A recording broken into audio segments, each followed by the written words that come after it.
Sénat ya ekolo Congo démocratique boyi kopesa nzela po ete Alexis Tambo Mwamba asambisama.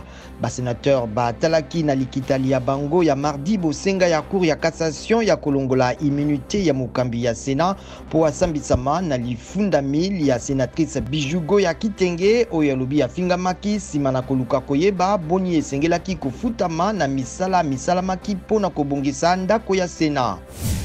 Député Jean-Jacques Mamba mobandisi ya pétition oyekwisi Jean-Marc Kabound na ebonga ya premier vice-président na Assemblée nationale akobanda kosamba lelo mercredi na cour ya cassation na bofundami ya député mosusu pona kotia nkombo na ye na mokanda mwango. Assemblée nationale esengaki bobimisa mibwaye pe suka ya bolanda mibwaye kasi parquet yanoli ete esi etindaki likamboli yango na tribunal. Président Félix Tshisekedi apesaki losako ya suka na directeur adjoint ya communication na ye Charles Kilosho oyo akufaki yo mokolo mwa mposo moleki. Mopanzi sango ya ntango molai pe mosali ya mayematali communication ya baorganisation mingi.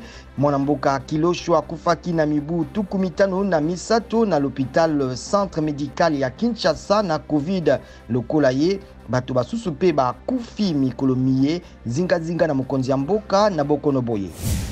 Félix Tshisekedi atindi maloba malongonya na Evariste Ndayishimiye oyo asakolami molongi ya maponami ya mokonzi ya mboka na Burundi lundi. Mokonzi ya mboka ya ekolo Congo démocratique alobi alingi basala elongo pona kimia pe ntombwa ya etuka ya Grand Lac.